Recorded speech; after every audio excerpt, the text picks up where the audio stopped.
Alright, ladies and gentlemen, welcome. In a moment we're going to be getting started here. This is week 3 of DGL's Season 4, Round 3 of Competitive Insurgency Sandstorm. My name's Muzzle. We're almost ready to start our pistol round here. This is not live. Looks like we're waiting on one from TUF. We will very quickly do a quick pause and then we're going to get started. So I'm going to bring us right back in probably 30 seconds.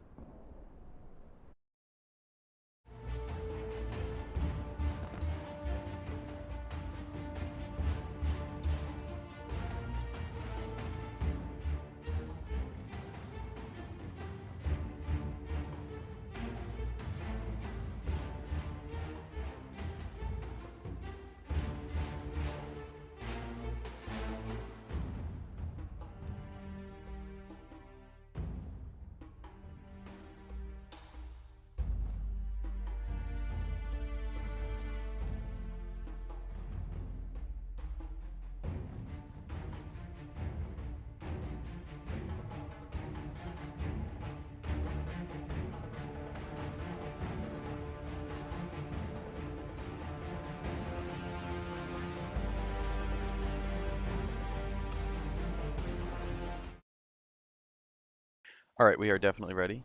So they are going to be getting started here in just a moment. This map is Summit. And we are playing on an EU server, so this is TUF's pick. If you're new to Sandstorm Comp, welcome. If you're picking this up, stream's just starting. We're going to get going with the pistol round here in a moment, and then obviously the winner of that will pick starting sides. Somebody here's a map choice that's pretty interesting. We'll talk about that in a little bit. And it looks like for pistol sides we've got RG playing security, which is probably the advantage.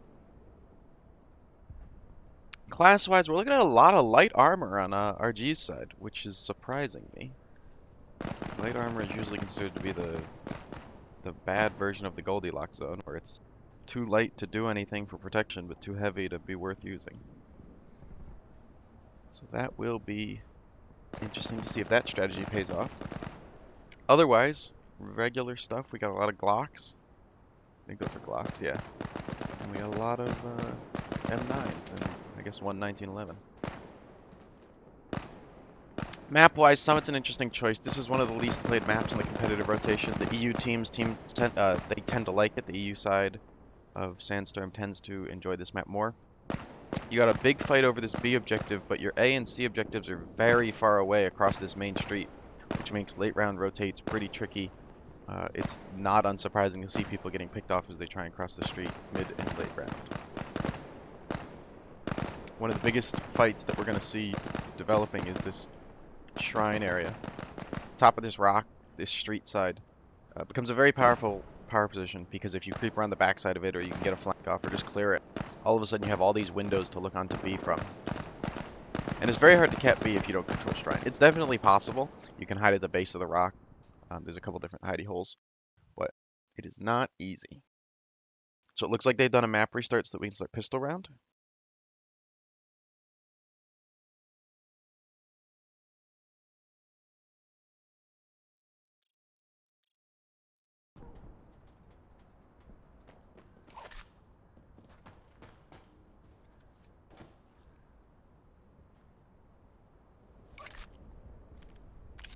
And the players have gotten their team sorted out. It looks like Residue's joining.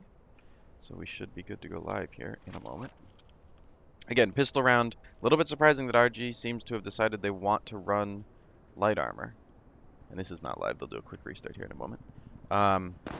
Light armor and carriers. Carriers bring extra ammo, which is important. It's not uncommon for people to run out of pistol ammo.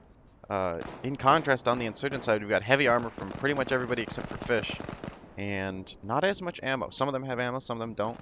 We do have some gas masks, which are completely useless in the pistol round. I don't know if they're aware they're carrying those. They will slow them down a tiny bit, but it doesn't change too much. Big things we're expecting to see on this map are just a lot of pre-nades, a lot of cross picks. There's a big sight line down the center of B here. from this arch all the way across B, you can really see a good pre-pick sight line, and then obviously down the main street between B and C. Just taking a sniper shot, or even just, you know, using an FAL, but just taking a shot down this main road at the beginning of the round is going to be very common. I would not be surprised if each team loses a player at the beginning of most rounds. 2 players, even if we're including pre-frag. So, big fight over Shrine we're going to see, and then there's a couple support positions. So this window up here, Africa, going to be a big support position, gives you a lot of view over B. Similarly, the Insurgent side has these windows here at Barber, giving you a lot of view over B. Those windows can't see each other, which allows both of them to kind of stay alive. So we're going to be going live here for pistol rounds, and this matchup is just about the most important game of this month. Both of these teams are just about tied, even on round differential. They've all won all of their games previously in this month, and so they are fighting to win Division 2, and the winner will move up to Division 1, and that's going to be a whole new tier of competition. So we see RG going for an A play, Django Fett pushing up the street hard, whereas TUF goes for a more normal B play, but they're slow to get on B because they don't realize that there's no enemies there. RG's going to spot these players, but Nort's going to get the kill on the Gerbs. He is going to be refragged by Para, but we're going to see Squashy pick up Django Fett. He was lurking mid-street, does a good job of that. So now Para's on C, and they are capping. Residue lurking main street, watching, again, he's on the bridge, but he's, again, watching to cut off that cross. Para's going to have 2 people engaging him here, which is going to be tricky. His support player, Top Kev, is not going to spot this other player. Yep, Ensign's going to kill Para, and now RG's got a problem, because Kevo is also going to drop, meaning Residue's last live, and now he doesn't have a cap coming, whereas TUF has B. So this AC play that RG made with that really strong push onto C has just, it's completely flopped. Yeah, he's going to get picked off here. So Squashy finishes Residue, and that's the round. And that is an unsuccessful off-meta strategy for the pistol round.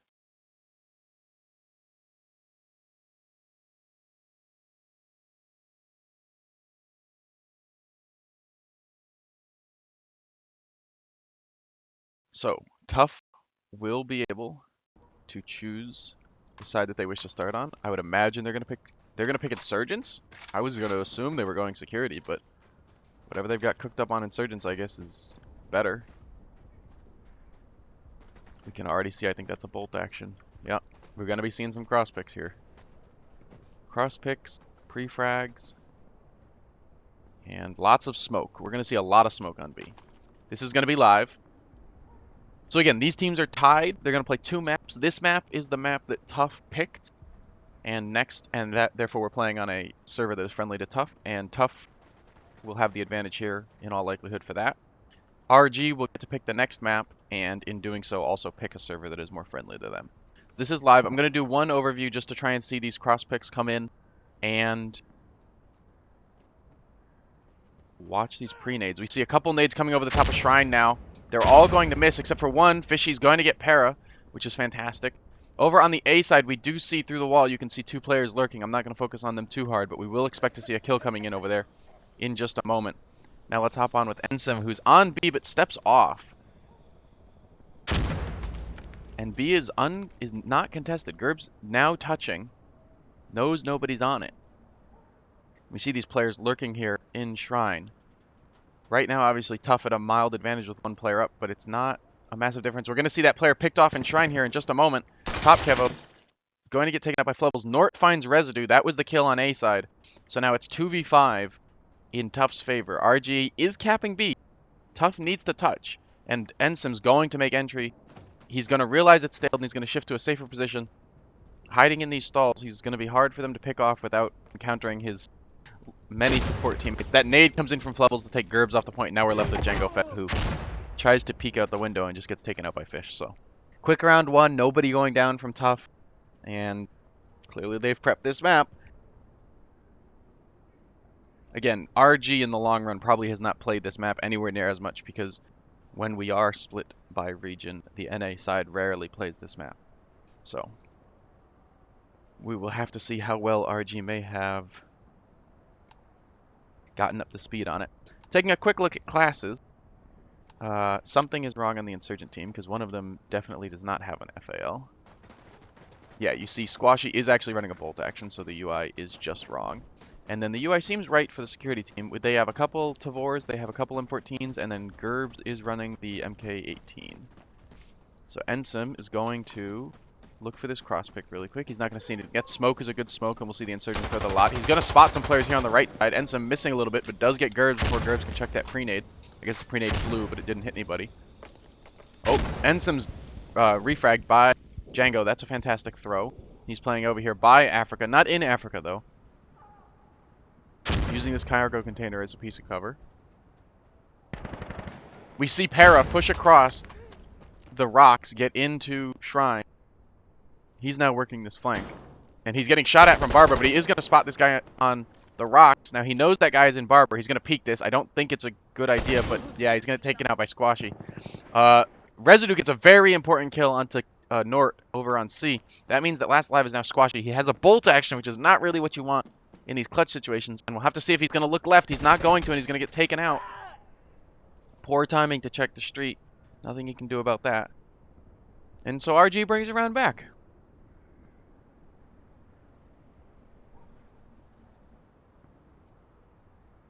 And again, this matchup deciding who will win Division 2 and advance to Division 1 next month. Both teams having won all 4 maps that they've played previously this month.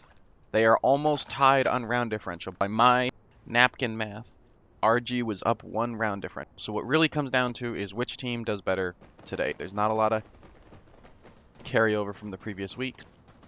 Residue's going to go for this seaside play again. I'm not going to follow along, but he and Nort are going to be dueling it out every round, and basically a 1v1 on that side of the map. And if one of them can consistently win that, it brings their team a big advantage. We're going to see neither team touch B too quickly. Now Gerbs is going to get on. He is going to spot this player Barber. That's a good spot and good kill. 4 up. Flebbles is going to pick off Para. That's in Shrine. And Gerbs using this little tree. He doesn't see this player in Barber chucking his nade. The nade is going to land in Gerbs' chest. So Squashy will get that kill. And RG is very far back. Kevo playing very, very far back. Django gets killed onto Flebbles. And Residue started on the south side of this map. He has flanked all the way around, but he has not found a kill yet. Django just not able to spot this player through this cardboard down low on the screen, as you can see with the x-ray. That player will not see Django either, so they're going to creep. And they've got plenty of time because RG had B capped. But eventually they are going to have to contest this player. As we see Django creep forward, he's probably going to touch. And that will alert TUF that Django is here. You can see Django's trying not to touch until he spots this player, but he's not able to. That nade is a perfect nade. It just doesn't get the kill. There must have been a piece of rubble in the way. And so the RG is misinformed as to where they are, but Kevo does get a spot off. And see, Django still checking this left spot. Doesn't think to check the spot they naded because the nade should have killed him.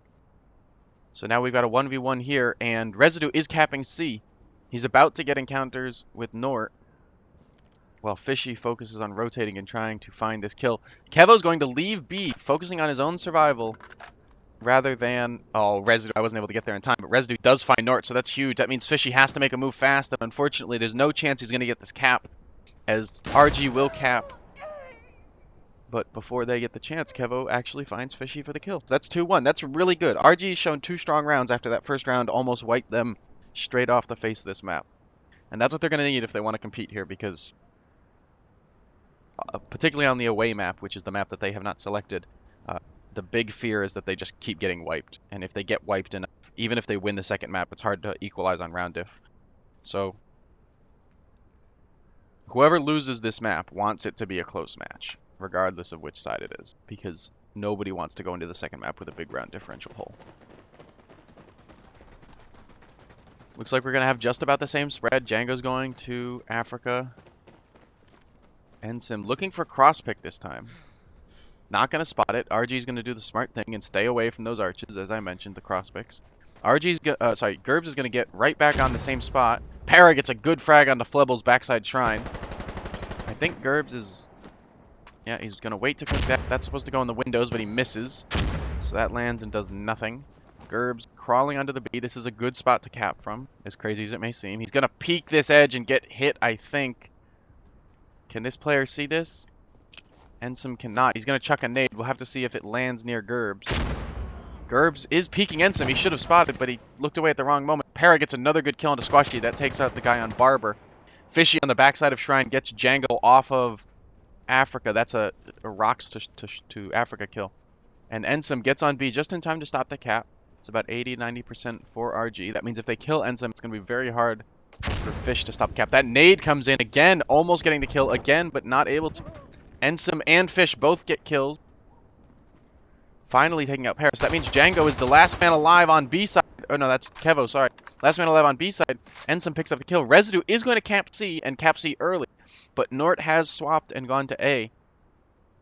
So now the question is whether Residue is going to spawn camp or if he thinks he needs to stay safe. There's nobody near him. We're going to see Fishy go for the spawn camp. He doesn't get anybody and is spotted, so he's got to retreat. But even just delaying the players out of spawn is important. We're going to see TUF cap A.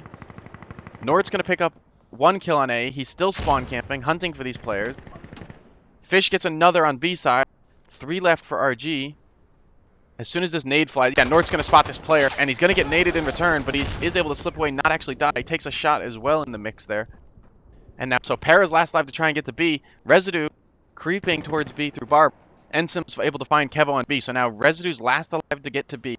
And TUF has primed B, so they're going to cap B when they need the reinforcements. They're not going to cap B at the moment, though in 20 seconds they will just to win on caps. And Para going all the way back to spawn is probably a mistake because they just don't have time. They have 15 seconds to contest. He's going to come B side, I would assume. I'm not honestly sure what he's doing. He's got to come B side because they've got to contest. Residue's going to step on here and get found immediately. There's so many enemies. No, the enemies have rotated off. They've all gone AC side. They didn't realize that Residue was going to come. He doesn't know there's a player to his left here. Well, able to predict. No, I don't believe he was heard. I think that was just a good guess. And by getting the kill, he clears the objective and is able to identify that that was in fact the kill. Yeah, so Para had actually rotated to support his team from Shrine. Give Residue a fighting chance. But the problem here is that TUF is capping C. He doesn't have time to cap B. TUF's going to cap C and win. So you're going to see him leave and not go for this cap. And he's going to try and hero clutch on C. But he's only got about 10 seconds to cross this bridge and touch C, or the cap will just happen. Yeah, he's going to be too late, and he knows it, but he is going to get sniped before he even gets there. But he was too late, so a tough round for RG. A difficult round for RG. TUF able to pretty much... I mean, B was a hard-fought battle, but TUF was able to stop the captures, and that really made the difference. RG capped once, and then when they capped, they just got spawn capped. They never made it past the very entrance to the map. I mean, they never made it to A. Their B players kind of made it to B, but they were pretty well eliminated. But yeah, that hold by Nort on A was pretty good. But overall, again, this map unfortunately has some pretty severe spawn camping, and that's part of the gameplay. Nobody's surprised by that when it happens. It's not scummy. Ends up getting a good early cross pick onto Para. Flubbles is going to break this door and then back off. Gerbs is going to creep to B. He's not touching yet, but he will here as he creeps forward. Fishy gets another kill onto Django. RG without a lot of support on the B side. Oh. Gerbs spots this player, gets the kill. Good job with that. He's still... Oh, he is capping now. They've got about 50% progress. He's going to avoid these nades. That's what this fountain is good for. You can use it kind of like a bunker and just put your head on one side of it and hope that they don't nade the right side. But still, we got 3v2 here on B as one of them is going to jump down. Yep. Fish is now on B, contesting. See, these gaps in this metal, unfortunately, is going to give Gerbs a way to try and be a little sneaky. He's going to try and spot Fish. Fish is knowing he's there. Gerbs spots the movement, and then Fish is going to peek him once he hears the gunfire. So now B is cleared because they also found whoever was left over there. And Residue left last alive. These doors make a lot of noise. I'm a little surprised he's smashing through them. Now, B was capped for RG, so Residue has some time to work with. But once he touches, you're going to see TUF really... They're either going to quickly tighten the net around him, or they're just going to let him have C and they're going to go for A. Because they should be aware that this is last alive. I don't think anybody on RG has died to pre-nades.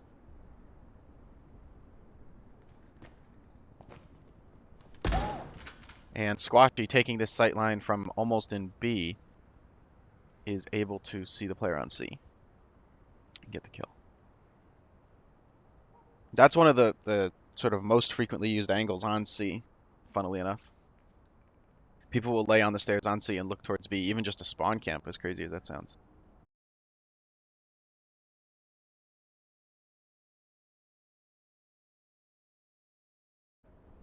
All right. So we're going into round 6. It's about even. I mean, both teams, everybody on both teams is contributing.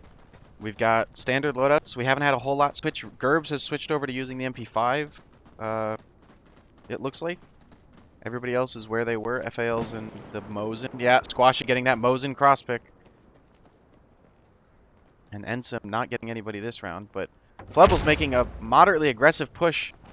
There's a player to his left, he just doesn't know it. That prone is gonna, we heard, or Fishy finds Django, but we heard Para heard Flebels, I should say. We saw him react to the noise. Flebels is gonna get top Kevo. Para's trying to find this kill. Oh, good reaction to try and find Flebels, but Para's not able to get the kill. Again, Residue last live. This isn't what RG wants. They need to find more success on B because Residue can't be put in these clutch situations round after round. It's too low percentage of a play. He will creep into C. They haven't defended C. Oh, yep. He's going to get spotted and taken out by Nort. And so that is 2-4. I'm not too aware of the sidedness of this map, so it may be that the Insurgent side is favored. But regardless, RG does not want to go into the second half 7-3. They want a couple more wins. They want to get to 6-4 at a minimum. They're on track to do that. They can still do that. That's not out of the question. But the big issue right now is that I think TUF has adapted the play to block RG off of the B objective. Gerbs is touching. Gerbs is not winning the engagements once he touches. So occasionally he gets the kill onto that player at Barber. But for the most part, RG is playing either too far back or they're just getting out fragged. And no, cross pick again coming in, but RG's learned and they're not going to go at these arches anymore. And so Squashy's going to see nobody. He's going to rotate up to Barber. And we will... Django doing a push up the street is going to find Nort. He's going to get picked from the left here. He's missed. That's Squashy with the bolt action, which means the rate of fire is not there. Django is able to duck into the corner. Ensum gets killed into Gerbs on B. They've switched up to have him use an SVD. Django tapping. Nobody on this side of the map anymore to really contest. See, they've got to cross the street. The nade is going to come in onto C here, but it's not going to hit. Django's done a good job of getting into a safe spot. Kevo, last alive on B side for his team, is going to get pinched here from behind. There's 2 players in Shrine looking for him. Ensum's going to get a kill somewhere. Squashy's trying to contest C, but Django is going to get that kill. Kevo knows he's contested. And they know where he is because he's stepping on and off the objective, among other things. So Ensum's going to get the kill onto Kevo, but this RG... Oh, Residue's not able to get that kill. Para's going to try and come through the arch. Flebels kills Residue, but there's another kill somewhere. And TUF, just like that, is recapping B. Now, RG, I'm surprised they went for B at all. They have AC. They should have just defended AC. Gerbs dies running into B. And now its last live is Django and Para. Para again looping back through spawn. We'll have to see if Django can get a spot. If he can get a kill or 2 here, that's huge. Para is going to try and creep. And he's going to get a free kill as one enemy walks in front of him and he's able to slip away. So now it equalizes at 2-2. Django barely in time to contest. And now they know where the player is. Oh, good kill by Para. Now it's 2v1 and they know where the player is. No, they don't. They miscalled it. They get the kill anyway. So tricky round by RG. They ran that spawn wave right into B. And I am surprised it worked out so well. They really got stuffed at the beginning. With several of their players getting killed just as they were leaving spawn trying to enter B. But Para and Residue both able to pull, not clutch, but very difficult situations back into their favor. Finding those kills on B. And at 3-4, this is not looking too bad for either team. RG's brought it almost even. If they win the next round, this is a very good situation for them.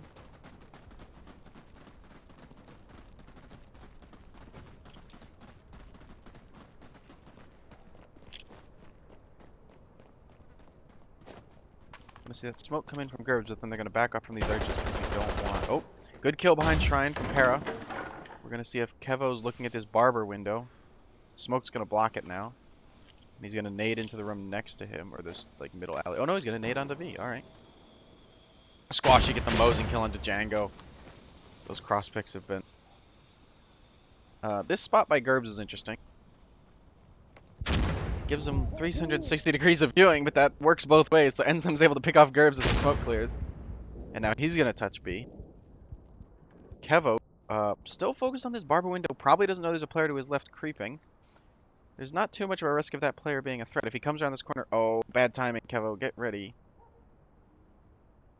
If this player creeps around the corner from his left, he should get this kill. And then A side, Residue is playing very slow, and Para has not moved to touch B. So B is just clear. I'm surprised that they have not, yeah, they are not spending time on B. Now they are. No, still not. TUF just doesn't seem interested in capping. I'm not really certain what's going on. Maybe they are unaware that they got a kill somewhere and they think there's another player hunting them, but... Oh, Residue's creeping. I want this engagement on Shrine to happen so I can catch it, but Residue's going to catch this player mid-street. And now he's called out, and he's going to get picked as he runs into C. Yeah, so now Kevo... Oh, he's going to expose this player on the left if he's not careful. Yep. Yep, he's going to get shot in the back, and therefore Parrot is last alive. One player called out, but Ensign chilling behind B. It's very interesting to see TUF not really try and cap. They cleared the objective, they checked it every now and then. Ensign would touch the objective and then step right back off. They had no interest in sitting on B. And that's because there's so many angles that look into the B objective, and the cover on B is not that great, that TUF decided it was more important to keep their players alive than actually go for a cap. Even though it doesn't give them as much objective pressure. They thought they could just get the kills and prevent RG from getting any captures and win the round that way. And it worked. It absolutely worked. Ensign was incredibly effective from those rear positions that are off the objective, which have better cover.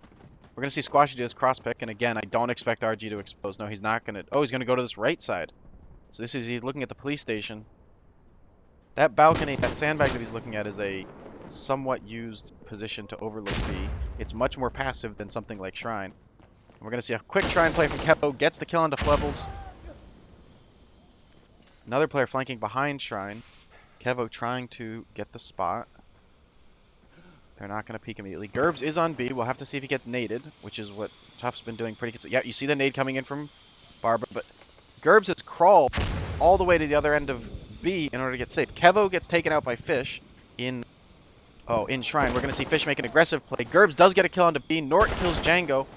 Fish flanks B, drops right in front of Para. So Para's able to get that kill. And just like that, last live is Nort. He's going to get to A. That's not a question.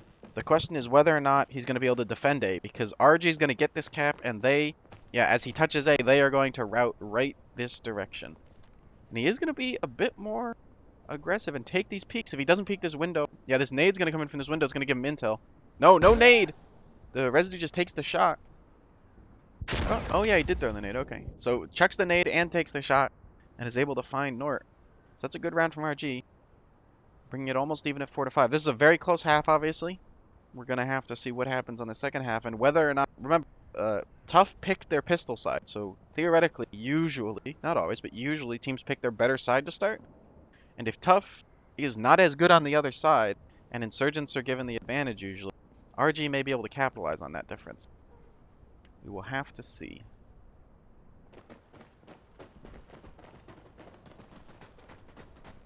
One player of RG not leaving spawn. It looks like they've called the pause in time. Yep.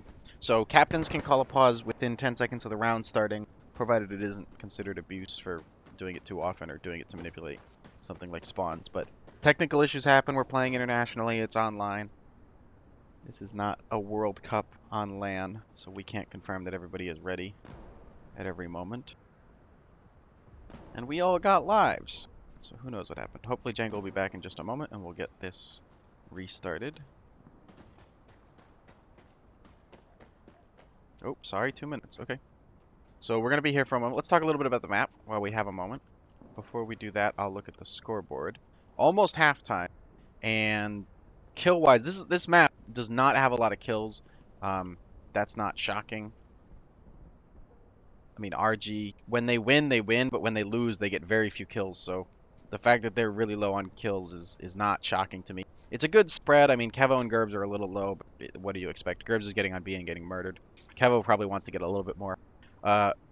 Residue doing that A flank, that AC flank, is doing quite well for his team. He's surviving, he's getting onto C, he's doing everything they need him to. It's just that he's slow, which is just a fact of the position of the AC side. And therefore, a lot of times he gets to C and the rest of his team is just dead. So looking at the tough side, we've got a couple people cross-picking. So we've got Ensum and Squashy both doing cross-pick. And Ensum's getting a lot of kills on B afterwards. Squashy's using that bolt action. Choosing to do that instead of running a submachine gun, I'm not sure is overall the most effective choice. It's clearly working all right for him. But we will have to see whether or not he continues to do that on the second side. This is a map with a lot of cross-picks. The problem is simply that late round, there's a lot of close range engagements as well. So having the bolt action for those is a little tricky. But if he uses it more like a Rainbow Six Siege gun, where he's going to do a lot of lean peeking around corners and stuff, it can be helpful to find people on very tight angles. The rest of TUF got pretty balanced kills. Obviously, Fish is doing a monster work of slaying, liking to play around B and moving through Shrine. One thing to note that the community is aware is that Fish is probably the king of refrags. He tends to, let's just say, his teammates die and Fish capitalizes on the opportunity often. Alright, it looks like we're going to get restarted. That may have just been a restart to preserve the timer. It may not, in fact, be live. Yeah, it's not live.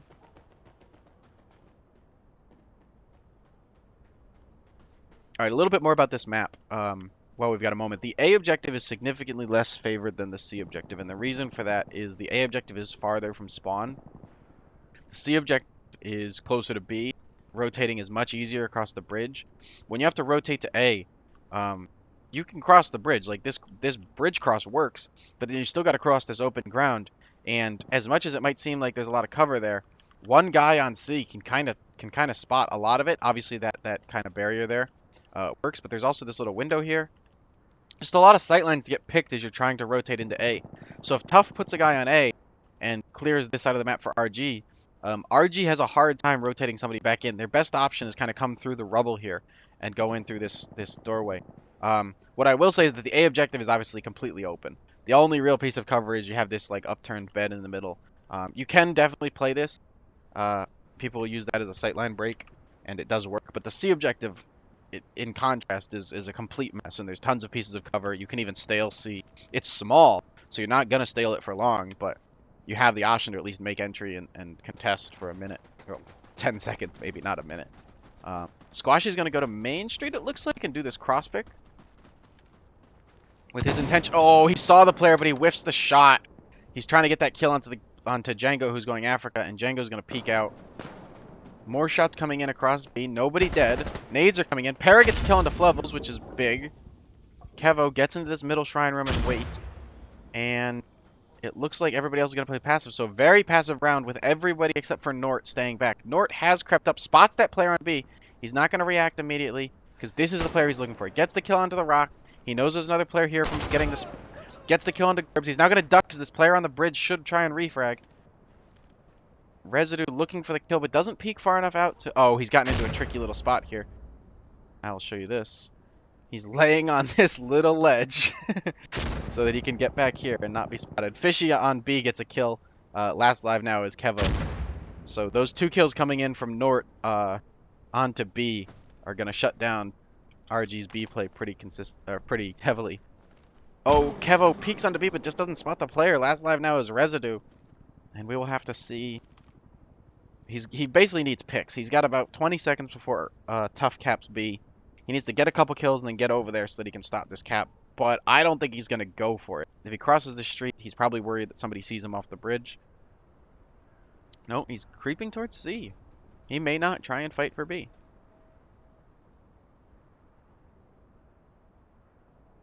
Again, this is going to be tricky. I expect TUF not to cap. I think they'll wait for one more player to die. Oh, the players... Oh, good shot by Residue. And Ensum's going to cap just after Nort dies to bring two players back from spawn.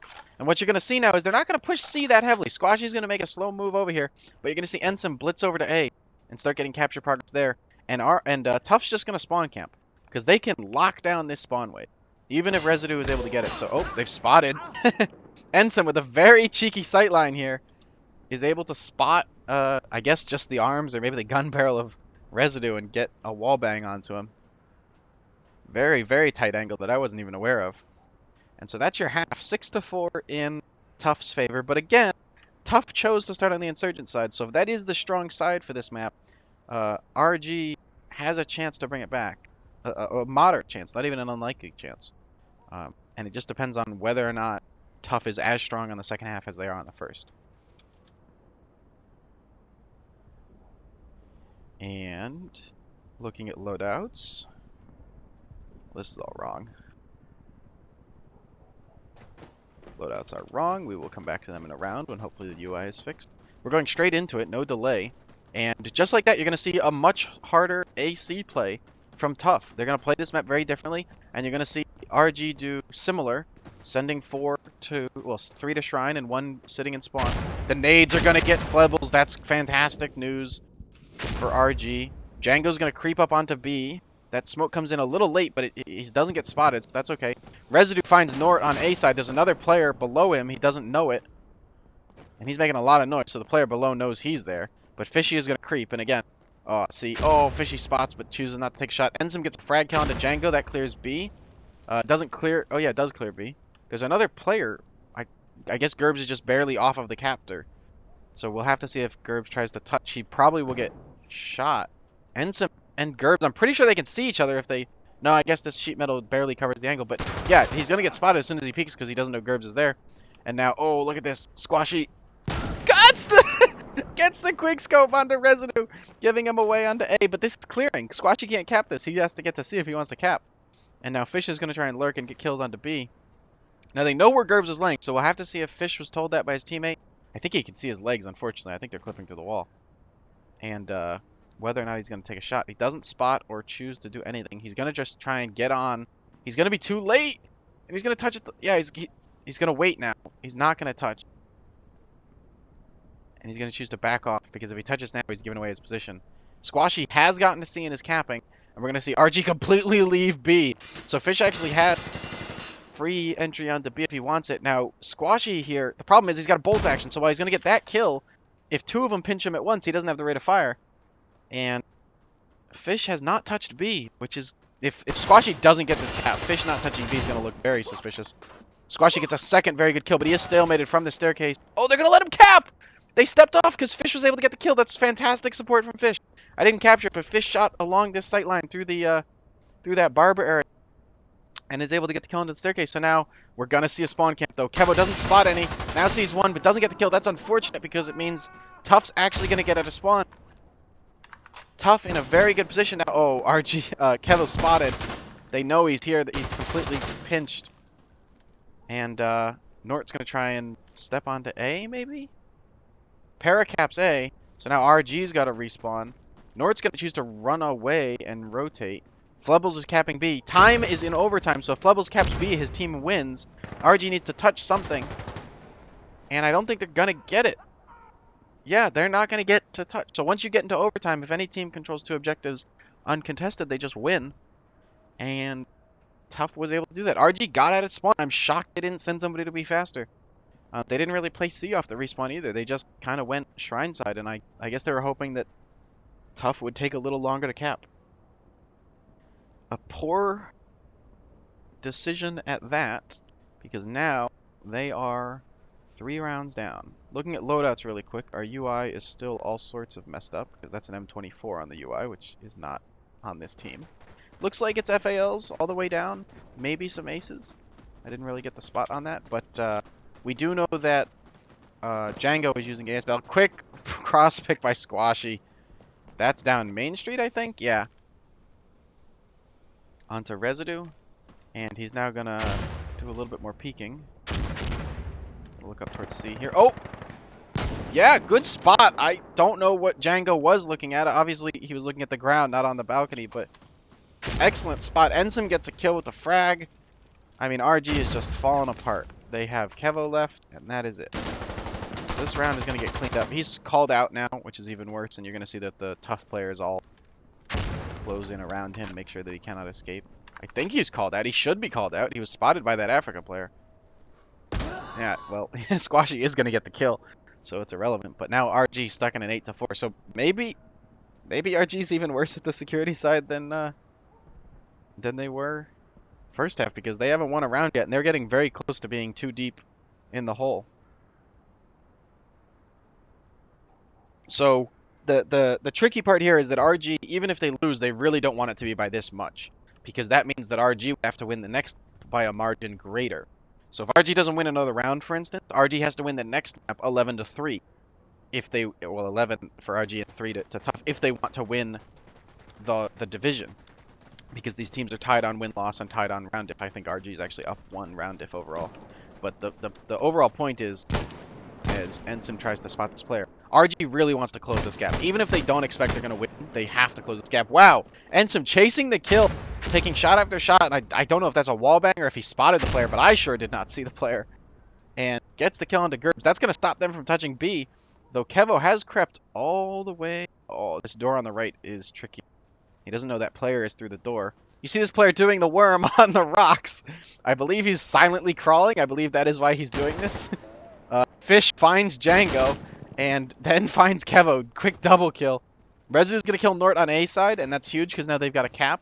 Squashy's going to try and rotate, it looks like. TUF is capping B, so we got 2 caps. Both of them are going to come in about the same time. Looks like Fish is going to rotate to try and help Squashy contest A, or maybe just go C. They might just go C, and I agree with that play. Let them have A, get the spawn camp, because Residue can't spawn camp effectively from A with the cap coming in at about the same time. So TUF is going to get their 1 player out of spawn. Para lurking at B, doesn't know nobody's there. And now we're going to see Ensim and these other players get this absolute redonkulous spawn camp here. Yeah, I mean, obviously, RG doesn't have any way to get a spawn. They have to fight these players. Residue gets the cap. Para finds Nort going back to B. So now Ensim's going to turn around and look for this kill. He's still got to worry about these players coming from spawn, though. He's actually pinched himself by accident. Oh, wow. Oh, sees the elbow. Sees the elbow. Doesn't shoot. Oh, good awareness to know that you can see through that. I would not have been aware. Gets the kill. Does get picked off by Gerbs eventually, but still. Squashy getting another kill. It's Gerbs and somebody in spawn. Gerbs missing the shot. Complete whiff. Residu's going to get a kill. Residu's going to get a kill, please. Yep, Residu's going to get a kill onto Nort. And Gerbs doesn't realize he has to reload. So just like that, Residu's last alive. He's got 30 seconds to touch an objective, and it's a 1v3. This is doable, but this is not easy. They know where Residue is, at least. Oh, that's a lot of noise. Yeah, Fish heard that. So he's going to fake it. The problem is there's another door, so Fish is smart. He knows he hasn't left, and he's coming back, and it looks like they are watching this hallway for that. And so he will get picked off. There is no way to open a door silently in this game. If you ADS and then choose to open the door, it will be quieter, but it is not silent. So as soon as you enter that hallway with the 2 doors, if you don't break the second door, they know you haven't left it. So, good pinch by Fish, 9-4. RG's in a bad spot here. They need to win a couple rounds. They need to get up to 6-7 wins, 7-round wins, or they need an absolutely bananas second map. I mean, obviously, if they just go 11-0, they win.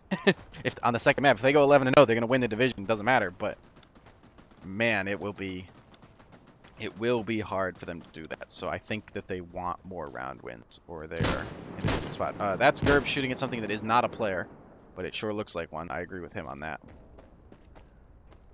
Oh, he's gonna get picked here. Yep. Oh, wow. Okay, Django gets 2 at the frag. That's a poor. Ensign does get the crossback, but that's poor play by TUF to stack up that way. Django doesn't know he got these kills. He sees 1 dead body there, so he's now got the intel. Para gets a good kill onto Squashy. Squashy kills Top Kev. So, oh, and Residue gets a good kill onto Nort here on the AC side. So now, Ensim last alive. I wasn't able to get to him in time, but very quick round by RG. Remember, 2 kills coming out of a pre-frag, and that's not usual. That's TUF poorly positioning themselves coming out of spawn. They should not be close enough that a pre-frag can get kills. Well, at least can get 2 kills. 1 kill, you know, if it happens, it happens. You have to live with it. But RG is not out of hot water. They need to demonstrate that they can win a round just on open play, not just by getting a good pre-frag. The pre-frag is skill. I'm not counteracting the genuine win, but that's not repeatable. And they need repeatable wins. They need probably 2 more wins if they want to be competitive on the second map. Again, they can win the second map and still lose the division if the round differential is worse. And that's why it now matters, even if RG isn't going to win this map. Obviously, they're probably trying just to bring this back. Yeah, see, now they're going to avoid the... Oh, 1 frag does come in and get Fish. That's huge, because Fish is usually one of their top slayers. Good shots coming in from Flevels to almost equalize. It's now 4-4. Good kill from Flevels. Gets one onto Para. It's a 3v4 now. Residue and Nort are both creeping, and Kevo and Flebbles are going to have an aim duel here in a moment. We'll have to see how hard Flebbles tries to peek this. If he's going to... Oh, he's going to walk into... Oh! He knows the player's there. It's a great peek from Flebbles. He just doesn't pull the trigger and may not have even realized he was aiming at the player. Good peek, or not peek, but good spot by Residue to get that one shot onto Ensum. Nort's capping, though, and Residue's not in position to get to A. He is going to find the player on Africa. He's going to rotate to A. It looks like he was going to go B, and then his team's called to go A. And the good news here is RG doesn't realize it, but they should be getting on B and capping. So while Flubbles is going to cap first, TUF, they know there's one at A, they know there's some at B, but they still are probably going to be hesitant coming out of spawn because they're expecting to get spawn camp, even though RG's not really going to spawn camp them. They're going to double cap B, which is an interesting prospect. Oh no, Residue is going to leave A and now go try and spawn camp, but the players are going to B. He's going to spot one. Oh, wow. Very tight shot on the Flebbles. The ping helped him there. Gerbs gets taken out by Squashy, which is unfortunate. Means Kevo is last live B side. He is going to take the shots and get the kill on the Squashy. A little bit slow, but he does get it. And Residue's still locking off this main street. He's going to find another kill. He gets the hit, but no kill. So now they know there's one in Africa, and Kevo will try and pinch. Residue, though, is called out, and there's this player creeping behind him. We'll have to see if Fishy can find the flank. Django's stuck in spawn. I don't know what he's watching Main Street, maybe, but Fish is going to find this kill in a moment if he just peeks a little farther and looks left. Yep, he's going to find the player. Now he's going to get and decap A, but remember, they didn't cap A, so Fish can't cap it. All he can do is clear it. Django's going to get to see it, looks like. And there's a player here to contest him. Nort is across the street, is not able to spot him. But he's going to find Django. Yeah, there was a... Yeah, Django's outfit may have given him away there, unfortunately. I think he has some orange on. And, now Nort is going to try and clear this. Great spot with the wall bang onto Para. Now Kevo's last live. He's got to find something. He has 3 seconds to touch, so he doesn't have any time to be hesitant. He gets on, and he is unfortunately dead. Kevo, I'm sure, would prefer to play that a little bit slower. Still aggressive, but slower. But the timer was out. If he didn't touch, he was going to lose. He stepped on with about a half a second left, which is a great effort. But it does put RG into a 10v5 situation. They need to win rounds.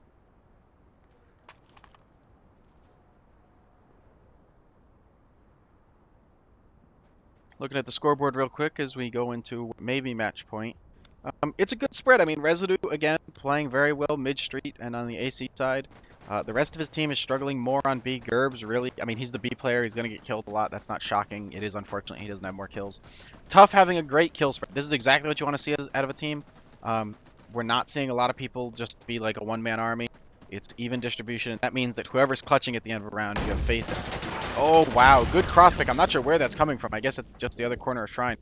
Gerbs gets the hit, but no kill. And Flubbles is going to just try and hold this edge. Oh, Para takes out Squashy. That was in Africa.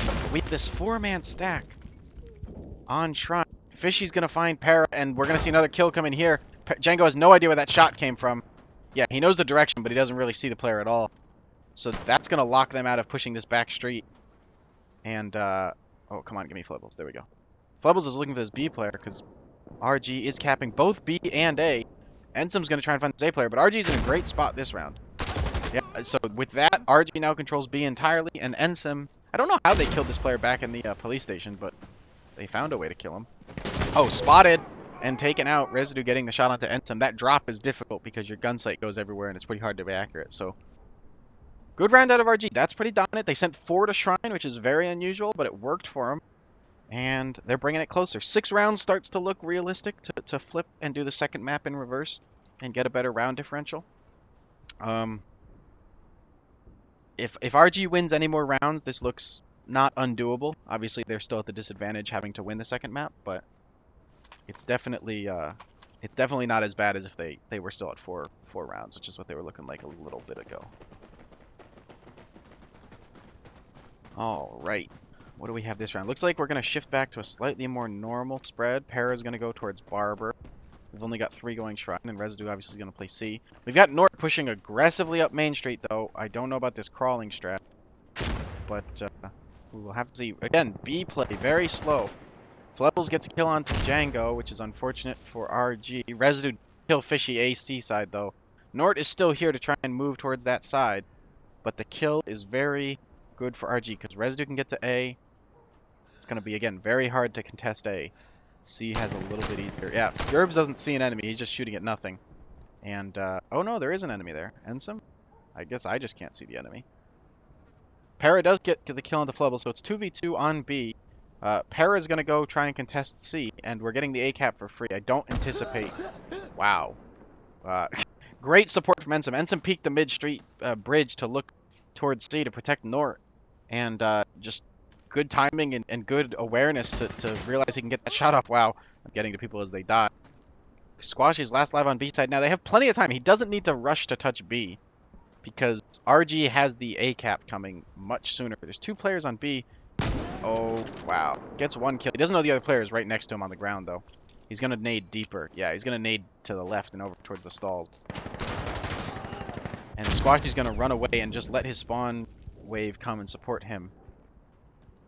They don't know this player's right in front of him. They're going to walk around this corner and die. Oh, if he pulls the... Oh, wow, he does? Jeez, the hipfire work from Squashy is fantastic. And he evades the nade, too. That's fantastic. Residue still was able to get the A cap. You know, TUF was able to get the C cap. Django gets a kill onto Nort. We're seeing this. Oh, Para's not able to get the kill. So now TUF has completely wiped them off of B. Django is at C. Residue's probably going to run to support C. And RG's still in a pretty good spot because if they cap C, they win. You know, provided that TUF doesn't rotate over and touch A. So if Django can clutch up on C and Residue can defend this A cap, the problem here is they're going to enter possibly through the door on Courtyard. Django about to be pressed from 2 different angles. The nade comes in. He may not know there's one above him, but he should be aware that there's going to be a pinch coming. But they're going to let him get the cap. They don't kill him in time. He gets the cap and then they stale, so RG's back up. Now they're going to get stuck in spawn, but more kills coming in. Oh, Residue does a fantastic job getting kills on A. And, I mean, TUF's able to touch B, but there's so many coming, sorry, able to touch C, so they're going to not lose on time. But they've now got to play, I mean, TUF actually is looking in a good spot as they're able to get out of spawn for free. Residue did not go for the spawn camp. Para gets a kill onto Squashy, but they've got to make moves towards B. We're going to have to see if Para can find this kill onto B. Doesn't spot his head. Ensum able to hold off on B. Now Gerbs is going to touch. But as soon as they cap C, they win. Residue has 3 seconds to touch. He's not going to, and they're going to lose. And that's going to be your map 1. 11-6 in TUF's favor. That's a steep hill to climb for RG on the second map. And I will be back with you guys in a moment. Now, again, RG up 1 round previous to this match. So they had 1 round differential positive. So RG needs to win the second map 11-7 or better. 11, you know, any less round count for TUF would still work. But RG has to win 11-7 or better, or they will not finish first in this division. I'll be back in just a moment. We have to switch servers to an RG location server, and we will see map 2 of this very tight matchup.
All right, and we are back.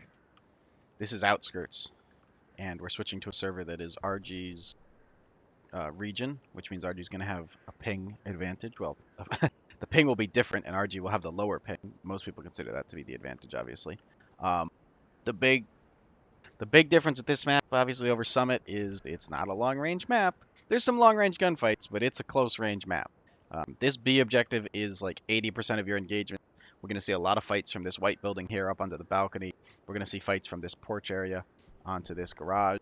The B area is going to get smoked. Lots of close range engagements. Plenty of room for flanks, but this map will not be so spread out. Where there's no AC side like there is on Summit. The objectives are in a line. And if anything, this map may actually have more captures. I mean, Summit had a lot of captures, but Outskirts can have a lot as well. But quick rounds will not surprise me, though we may see some slow.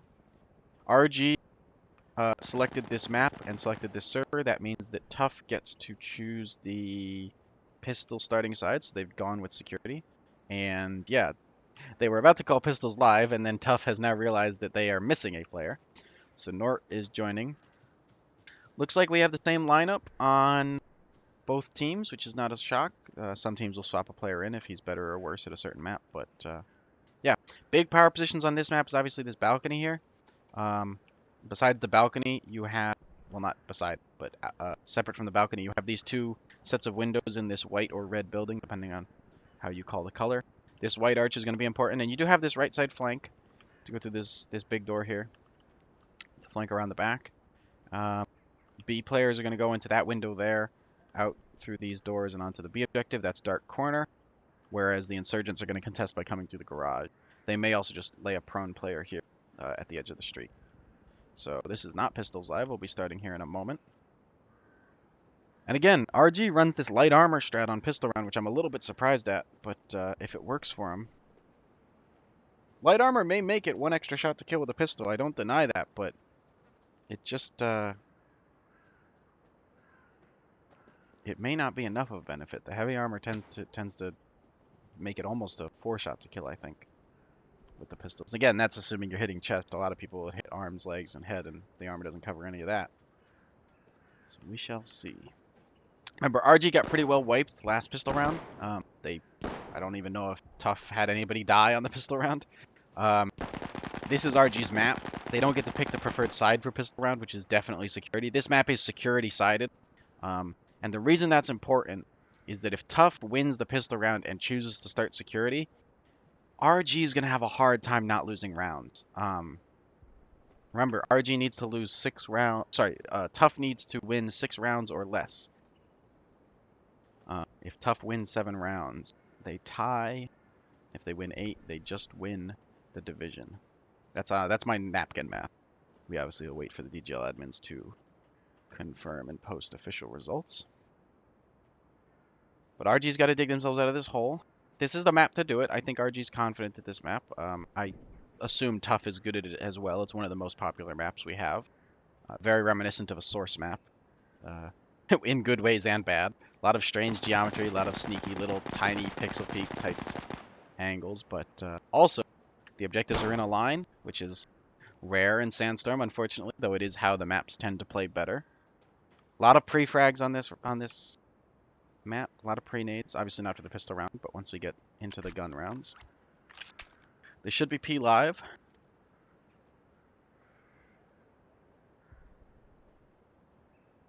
This is P live, P lore. I guess we're going to restart one more time. And this is now P live. Big things we're expecting to see is a early entry onto B, probably by the insurgent team. The security team can get on B early, and they probably will as well. But if I would be not surprised, but I would say it's more likely that RG is going to flood B, and we'll have to see if they go for that. If they choose to play a little more passive, that can work. In the gun rounds, the flood's not going to work as well. But yeah, Ensim's playing on a 228 ping. I see somebody in chat asking. And quick kill out of Fish onto Para. That's off Balk probably. Could be right side. Django here is going to get spotted in top red. Getting shot at from that palace window. Gerbs has gotten himself kind of stuck in on B. He's got himself a piece covered. Good shot onto Ensum. Spots another one on the staircase. He'll call that player, but the player is going to escape. Gerbs is almost out of ammo here. Yeah, there's his. Okay, gets the kill just in time. So good kill. Squashy and Flebbles are both going to return the favor, though. And now Flebbles is on B and clearing. Spots this player in the garage. Is not able to get. And they know they got plenty of time, so you're going to see Flebbles rotate off because it's going to take him way too long to cap B. So he's not even going to bother. Squashy's going to get the kill into garage. Residue has crept his way over to A, so now Squashy's going to try and creep towards A and get that kill. While it's a 3v1, so Residue's really got to get this A cap if they want to have a chance. B is capped so far in RG's favor that RG is actually going to be very slow to cap it, and they've sent the guy to C. Sorry, not RG. TUF is going to be slow to cap B, so they've sent the guy to C to try and get the cap. Now, Residue's staled. He needs to find this kill and find it fast. And that player on the ambulance is very happy to just wait this out. But Residue will find the kill. And he's about 10 seconds from capping. Nort is going to get the cap onto C, but the cap on C is not going to come in time for Residue to get contested. So the players coming out of spawn have to worry about Residue spawn camping them, but Residue, is able to get this cap. He's going to run up to top A. He is definitely focusing on holding this A, and we're going to see the spawn camp of a sentry here, as these players are just going to get mowed down. Only one kill! Flebbles needed more there. Nort is still here on the A side. He's going to stop them from getting to A, hopefully. That's the plan, at least. Stop them from getting to A, stop them from getting the cap in return. Oh, Gerbs finds Fishy and Squashy. Nort is creeping, but he's going to have given his position away. He's going to get shot from above if this player peeks the window. Peeks the window to his right. Oh, good shots by Nort. He's still got to contest the objective. No. B cap coming in from TUF. Residue was able to stay alive at A, and I assume get some spawn camp kills. RG has cleared C. So now the big question is whether Residue's spawn camp is going to be able to hold. If he loses this spawn camp, he's giving up the A cap to TUF. Oh, and doesn't able to get any. So TUF's got a free cap at A. Ensign probably going to push C. Oh, wow. Para, good awareness to peek that. Most teams would not have their player leave. Why is he leaving? Oh, they don't know that A isn't capped with more progress. They had time to get C and then run B, but instead they're going to run B. They're worried that if they didn't go to B, A would have been capped in time because they were in overtime. If A had gotten capped, they would have won on objectives. But that choice to leave the objective, I'm not convinced. I am not convinced that's the right play. It's difficult regardless of how he handles it. But trying to make this run is difficult.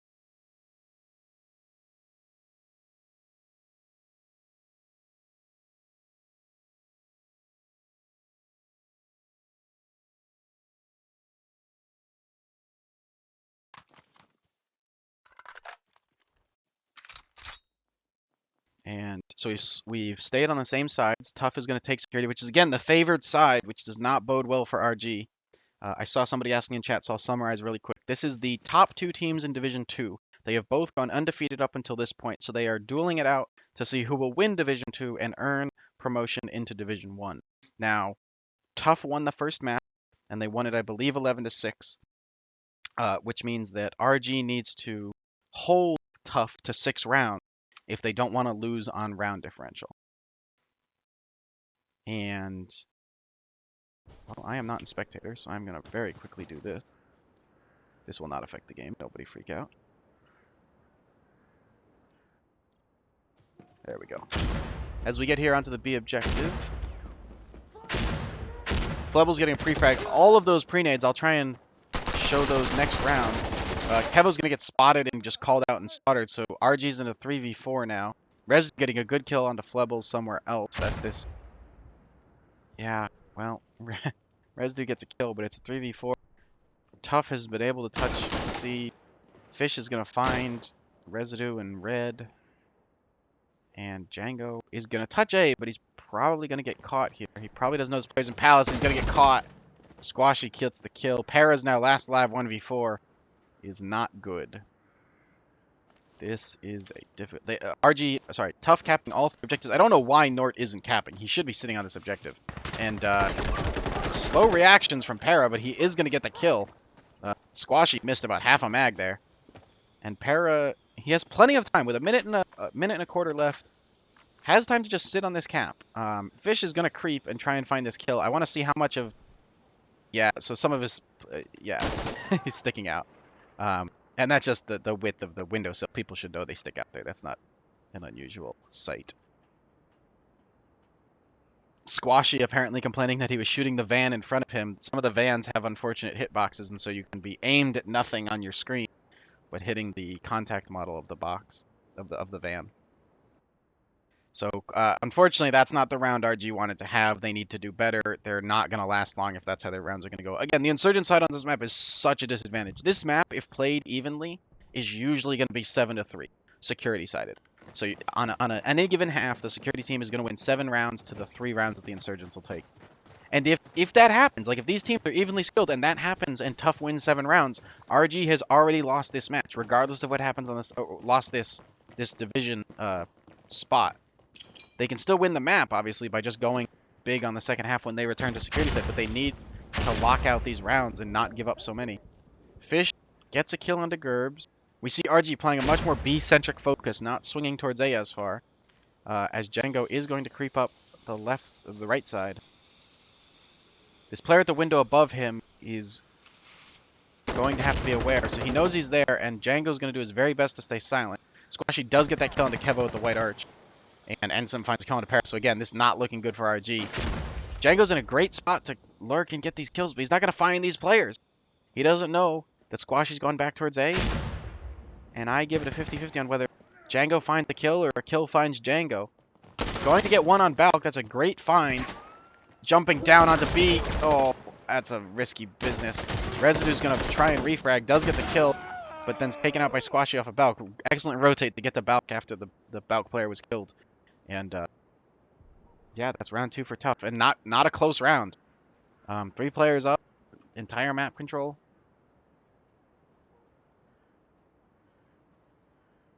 RG needs to do a 180, bring a lot of rounds back.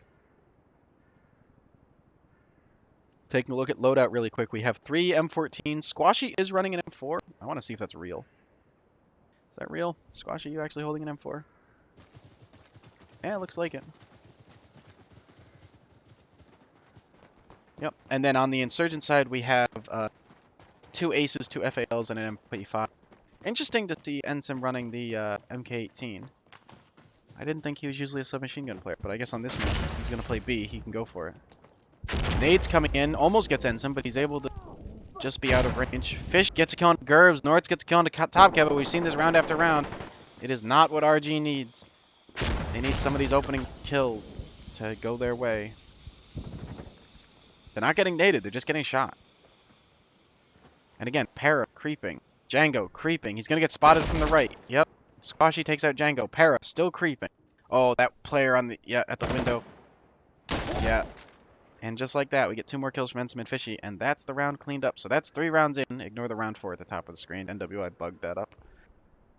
3-0 in TUF server. This map is supposed to be RG's map. They picked it. They picked the map, and I would say that Outskirts is definitely a map that the NA players like better. But right now, again, TUF is on the strong side. You can't discount that fact. But RG can't afford to give up the 7 rounds that they would on average to this side. And I mean, just looking at the scoreboard, we've got 4 kills on the Insurgent team. Right? It's 3 rounds in. They've got 4 kills. That's a round and a half. That's a kill and a half per round. That is not going to get it done. Nort and Fishy on TUF haven't even died yet. And these 2 opening kills, I want to see Fish. Where's Fish? Where's Fish? Oh, Flub's on Balk. Fish is on. It looks like Fish is going B this round, or he's jumping out of the staircase. Because Fish has gotten an opening kill both all rounds. Flubbles gets a grenade onto Residue. Unfortunate. That's bouncing behind Ambulance. RG is on B. So Gerbs is contesting. And this time, Django has made a play all the way up towards A. He spots this player's shoulder. He doesn't have a gun that can get this kill. I guess I'm just wrong. Django picks off Squashy. Excellent work with an MP5 to hit him on the very tiniest shoulder. Para gets a kill onto Fish. Ensum has cleared B and pushes on. Gets the kill onto Para. Even without a gun with high penetration, is able to shoot through that box and clip around the edge of the box. Kills Barra off of Garage. Flubbles and Ensum last life. Flubbles, again, sticking out of the windowsill. Gonna get the kill onto Django. Which makes Kevo last alive. Now, Kevo's not in a terrible spot. If he finds this player on B, and he's got plenty of time to do so, he's got to look right. He's got to look right.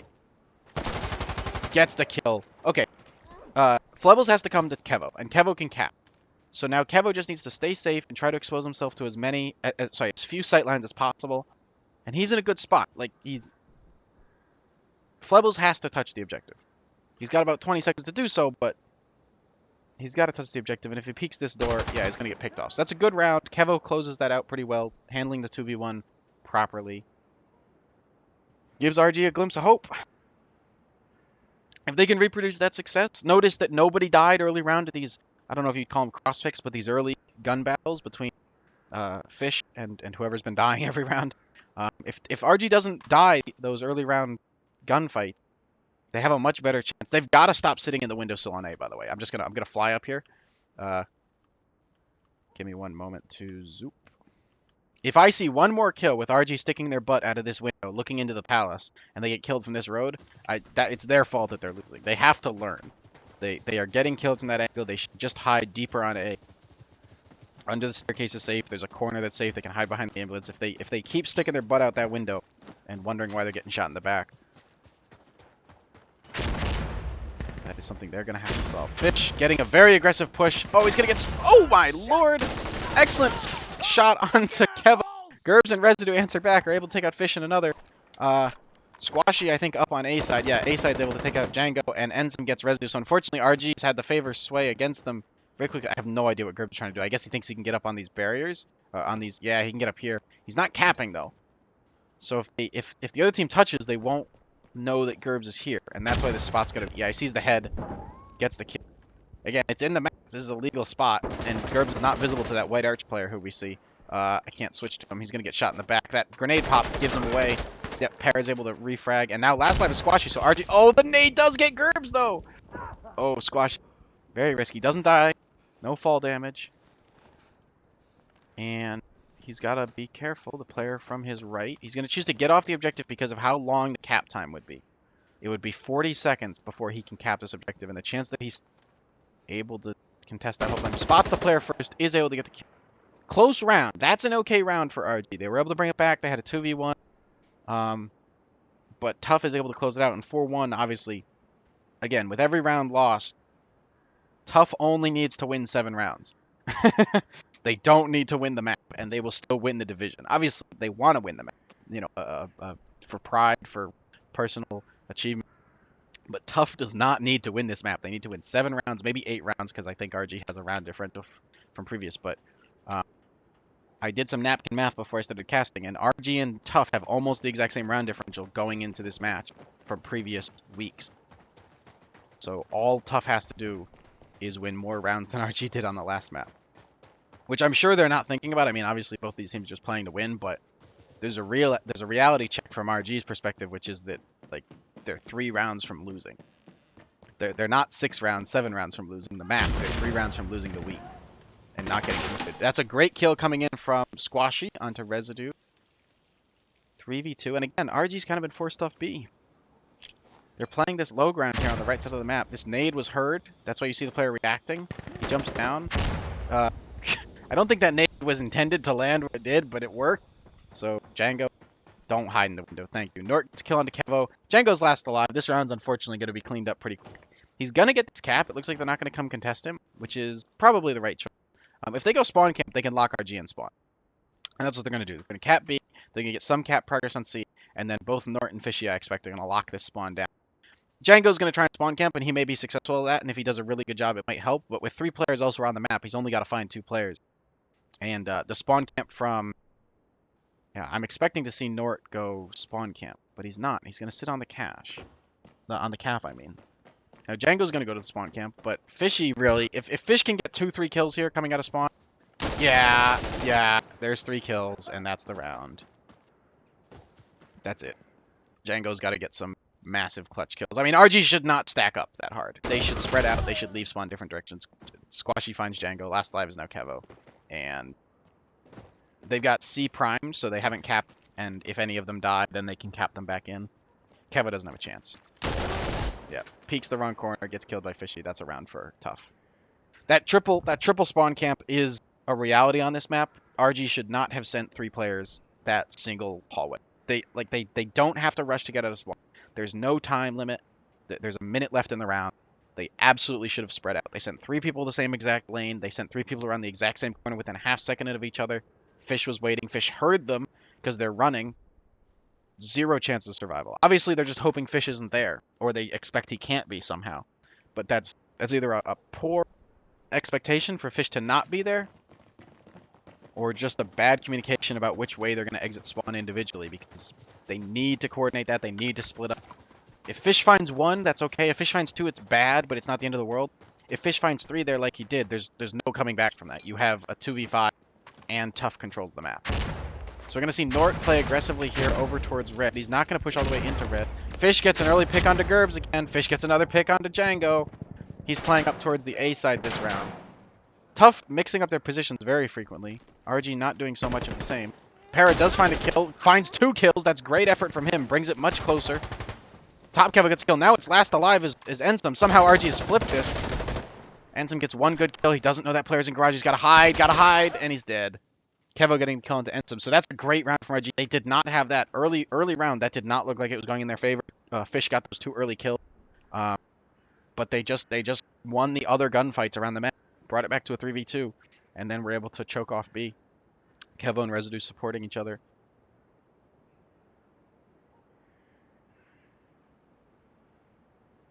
Good effort. Again, RG can bring this back. They just have to be almost perfect. They need to win the rest of this round, the rest of this half, 3 rounds. And then they need to win, I mean, like, all of the rounds on this next half until they win at 11 round total. So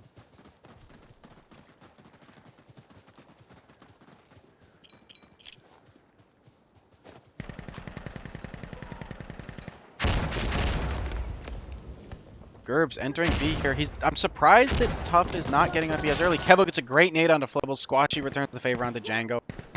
We're not seeing RG play as much up towards it. Para gets a good kill onto Squashy. I have no idea what sightline that was, quite honestly. Oh. Gerbs gets naded off of B, unfortunately. Half-capped B, half-capped for RG's favor. Nort capping C, though, and they're not going to go back and fight that. It's a 3v. Oh, good kill by Residue. Unfortunately, Ensum got top Kevo right before Residue was able to get the kill. Good peek and kill by Residue. Clears the B objective, doesn't know it. If he knows it, he'd be stepping on. They don't know it. They think there's another player on this end of the map. They've got their count wrong. Nort should... Okay, Nort is still capping. Good. Nort's capping. And these RG players don't realize that they're home free. They don't realize the last player's on C. They wasted about 10 seconds of cap time. They will get this cap. Nort can blitz back to B and try and contest, but the spawn wave will not get there in time. Para, if he can get some spawn camp kills here, is going to really limit TUF's options late round, but he's not going to catch anybody. I mean, he might get one around Shrine in a minute or towards A, but yeah, just poor timing and poor sightline, not able to spot anybody. RG, I swear to God, if they get a triple, if they all go the same lane and they stack up and die, they deserve to lose the round. They're all, yeah, not swinging anybody towards C seems insane to me. You can send somebody C-side slow. You've got 40 seconds left in the round. You don't need to go fast. Nort's going to pick off 1. He doesn't know the others went that way, so they're going to escape, but they don't have map control. Para got a kill onto Squashy in TUF spawn at some point. Django looking down the street. He's not going to find this player. Nort has made himself scarce, which is excellent, and it's exactly what he should. Residue, he doesn't spot this player to his right. Yeah, he's going to check it, though, and that's a good move by him. So that's great. I mean, RG's in a good spot here. Flebble spotting that player. Oh, Flebbles with the double kill is going to cut off A. Kevo's here. Kevo needs to get this kill. Flebbles heard that there was another player there. Nort is capping B. Top Kev needs to find this player. He heard the name. He should, yeah, you gotta know the player's there. Doesn't realize where Flebble is. I think he thought Flebbles was on the other side of the staircase, and yeah, I don't know. That whole round is very suspicious from a strategic standpoint. I do not understand some of the decisions made. The decision to not send anybody to C off the spawn. They don't have to go fast. They got a minute and a half. The decision to not go C at all is just... It cuts off your options late round because you have to win these big engagements on B and C, at B and A. So...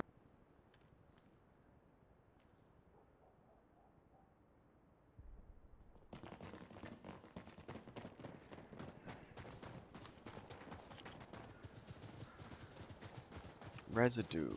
Again, we see this heavy right side play. We don't see anybody. No, RG has not pushed this left edge a single time this map, which is not necessarily something you want to do that often because it is a risky flank, but not doing it a single time has let TUF really ignore the flank in terms of defense, though I guess Nort is playing over here, but he's getting over to C for free. Nort gets a shot onto Gerb. I will show you where that shot came from in a moment. And Fish gets another one, and Fish doesn't know there's this player in England, so he's heard. So Fish may get himself into some trouble here. This ambulance player knows Fish is here. They're almost gun to gun, but they don't see each other. Fish is going to spot first and get the kill. Django and Para both get kills elsewhere on the map, so it's a 3v2. RG's not actually in a bad spot. Nort chose not to go to C, so Django's actually getting the cap progress on A. And you'll notice nobody's touched B. Now they're on C. Oh, Para's gun barrel must have been spotted because Nort is able to just wallbang him through that box. Django's gotta get this kill. So it all depends on how Flebbles chooses to peek. If he walks out this doorway, he's gonna die, and that's okay. Yep, that's okay. Django's gonna get this kill. Django's gonna go spawn camp, I assume. If he goes back to B, he's gonna go for the spawn camp. He's gonna lurk. He's gonna see. He might go balcony, see if he can find a B kill. Fish is gonna get this cap on C though, and get one spawn camp. The reload animation there is a bug. He was not reloading. But this RG spread out. They haven't all gone B or all gone C or anything. Fish isn't able to get a triple kill. Django looking for these spawn camp. Gonna get one. I'm surprised he didn't wait a little bit, see if he could get a second, but there's a player below him. He's called out. Para is over here to support A. Nort has this cap coming. It looks like they're going to choose to cap now. Nope, they're going to choose to cap later. They'll cap now that Fish is dead. Yeah, so Nort's going to cap them. Kevo's on C. Flebbles is here. He's going to probably try and contest slowly. He's worried about crossing the street, though. Gerb's creeping up. If he peeks this angle, he's going to see this player. Oh, barely didn't see the gun barrel. Oh, he doesn't know this player's right next to him. We see these players creeping around on A. Squashy almost onto the objective. Flebbles gets killed to cop Kevo. Oh, Flebbles is able to clear. See, that's terrible for RG. They needed that cap. Gerbs is going to make entry and misses the shot. So now it's 2 players left live on A. Unfortunately, with time running out, they have to make a move to B because C is getting decapped. And if C is decapped in 10 seconds, they'll lose. So they're going to make a move to B. Para is going to stay A and decap while Django makes the move. They've got about 3 seconds to touch. They're not going to touch in time. They went slow and they lost. That's awareness of how much cap progress is, awareness of where the other team's players are, but RG can't make that mistake. They have to know. They know how much cap progress is on C because their player died. Flebbles killed Top Kev, who was capping C. Top Kev tells his team they know how long that cap is going to take to decap, and they have to touch B before then. And they just didn't look at the clock, or they didn't think about the timeline. Yeah, I mean, if you just look at the kill spread, nobody's got 10 kills on RG's side. We're 9 rounds in. They're averaging less than a kill a round. And on TUF's side, obviously, good kill spread. Fish getting a monster lead of the kills, but other than that, a very even kill spread across the team. So Nort chooses not to do this cross pick. I will show you that cross pick he was doing onto the garage player at some point, if it becomes relevant. But this is last round on this side. Squatchy spots that player AC side, spawn side, whatever it's called, and does not get the kill. He's spotted. A lot of gunfire trading. Gerbs gets on B in this smoke cloud, and he's capping. But we've seen this a lot, and Gerbs gets naded. That's like survives that nade. A little bit lucky that the pillar blocks it. He's off the objective. He's not capping where he is right now, which is a little bit surprising. There's actually a player. Fish has jumped into garage off of the balcony the balcony awning. Gerbs doesn't know it. Fish is in a great spot to get some kills from angles that like he sees. Oh, he didn't see Gerbs. He's got to see Gerbs. He's got to look at Dark. He doesn't realize there's a player at Dark. Yeah, and he's gonna get spotted by Dark. Gerbs misses, and Fish, who was last alive, dies to Gerbs. I didn't see the rest of these kills. I apologize for that, but RG did on the perimeter pretty well clear the objective. So, unfortunately, here's the reality. If RG loses another round, they have lost the division spot. They will not finish first in their division. RG needs to go perfect and win 8 rounds in a row to not lose overall. I mean, they may win this map, but if they win this map and TUF wins another round, RG's going to finish second and TUF is going to finish first. So tricky for them. TUF did a really good job capitalizing on the advantages of the security side. A lot of people would just say they played better. RG not changing up their strategy a lot, doing the same thing round after round after round, kind of just bashing their head into the wall, and it worked 3 rounds, it didn't work 7 rounds, and I'm not sure that's the split they needed. We will see how the second half goes. There is still time to play, and they will play to 11 when I talk about the round count being TUF only needed 1 more. That's for standings, that's not for the map win. We're going to see Django go wide left, and Squashy is here to meet him. Gerbs doing an aggressive play. Para gets a kill into Ensom. Gerbs crosses all the way into Garage. They're not capping B. Nobody's actually on B, because again, it's dangerous to stay on the objective. You get naded off of B very frequently. But not having anybody there is... Oh, Gerbs, good kill. Django Fett, good kill. He's flanking. Flanking aggressively, I might add. And, again, Nort playing this left edge, which he was doing on the other side as well. But none of the RG team is here to meet him. And we'll have to see if they're watching it from balcony. They're not watching it from balcony, so Nort is going to get over here to Shrine. Fish is looking for these kills on B. Oh, gives himself away by shooting at nothing there. He may know that Gerbs is in Garage, but he did not spot Gerbs on that peak, so that was just a preemptive fire. Gerbs is now capping. Para gets the kill onto Nort, and Fish does get taken out by Gerbs on B.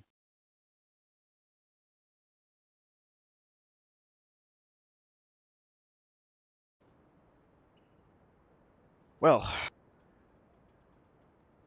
strong round from RG. Nobody died, it looks like.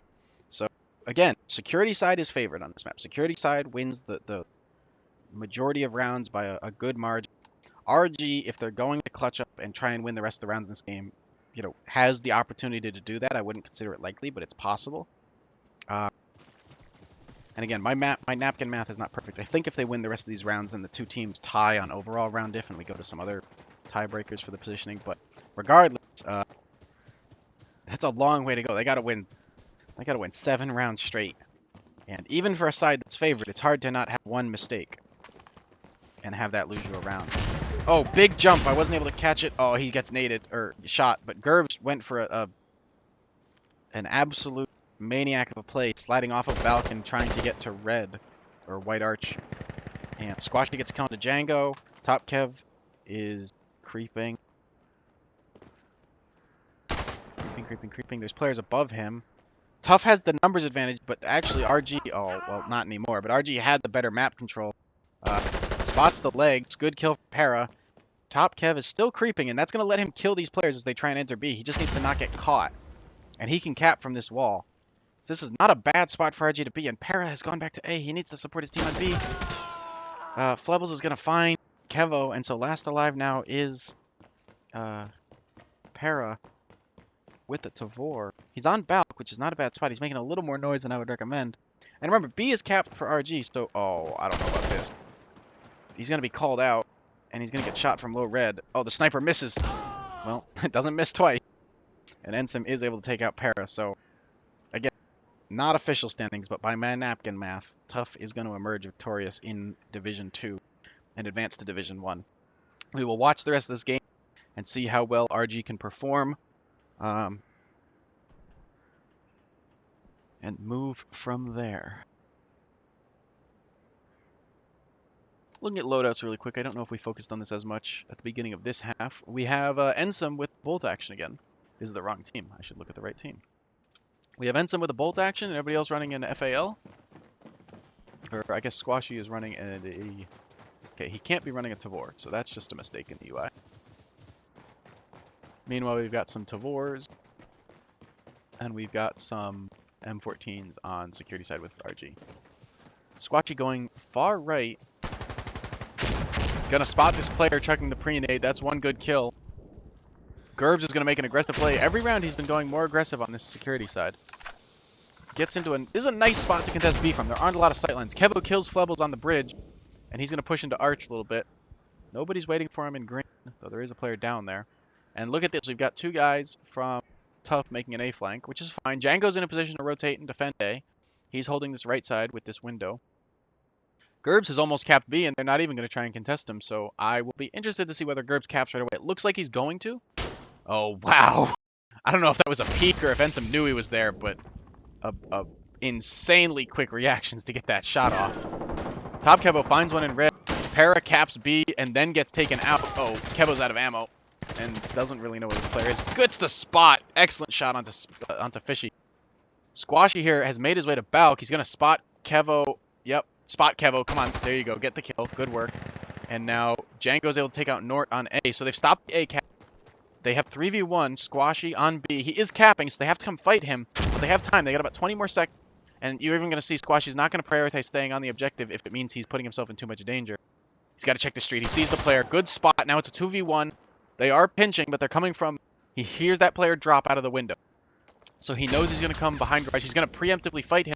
Behind this box, he's safe from Balk. That's why he's standing here. Oh, and he runs out of ammo. You saw Squashy shoot a couple preemptive bursts. Gets one bullet left in the mag. Shoots over the top. And RG's able to close out the round. So... Or no, that's... Sorry. TUF winning the round. I have it backwards. TUF able to close out that round. And, no, that was RG. Yeah, I had it right. So anyways. RG able to close out that round well. Sorry for the confusion there.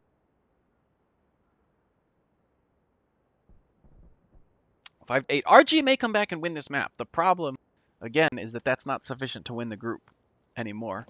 But again, the security side has a massive advantage. So having them win the remainder of these rounds in a fashion that gives them the advantage. They need to win 6. They can only give up 1 more to TUF. That's like possible. It's not likely, but it's possible. I want to see what Gerbs is going to try. Gerbs is not going for a... Oh, Django gets a sniper shot into him, but doesn't die. Gerbs gets a shot onto Fish, and we see him push up onto the street again. There's nobody on B. I don't know what he's clearing. He's going to lay down on this spot that he favored. Squashy finds Para. Oh, RG doesn't spot. Oh, wow. Squashy is flanked all the way around.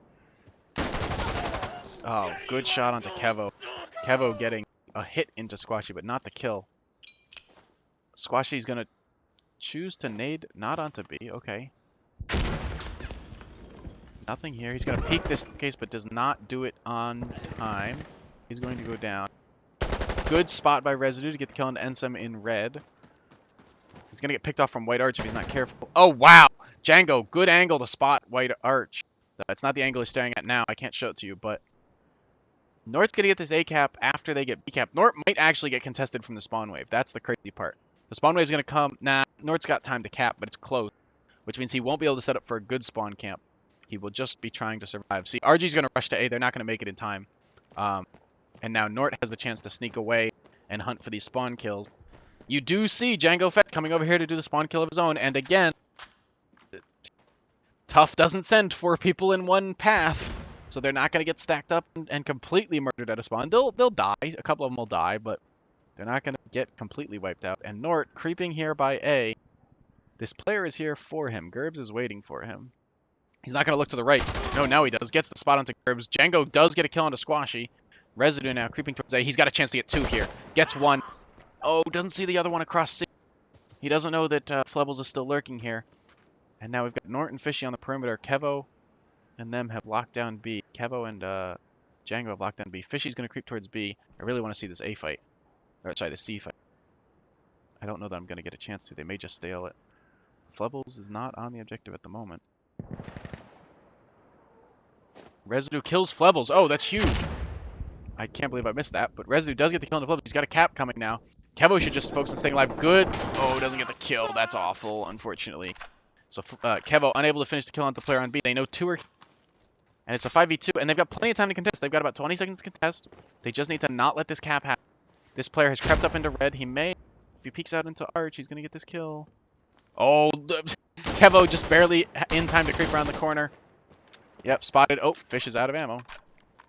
And Nort, the player alive on B, needs to keep capping. They need to stale. They can't let this cap happen, guys. I mean, they're going to get the A cap, but they can't let them... Yeah, they jump down to contest.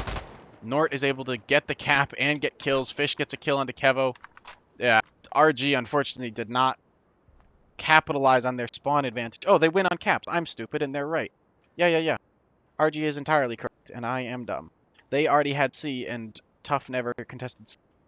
So they won on time because they had 2 capped objectives. Caster is stupid.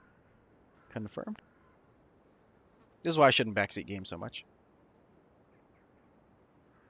RG's bringing a strong second half. They are almost even, and again, with the security side being favored, they've got a pretty good chance to just win, win, win.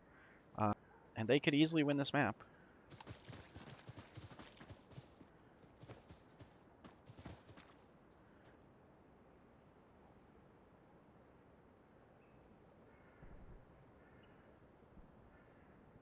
We're not live for just a moment. Looks like somebody had a technical difficulty of some kind.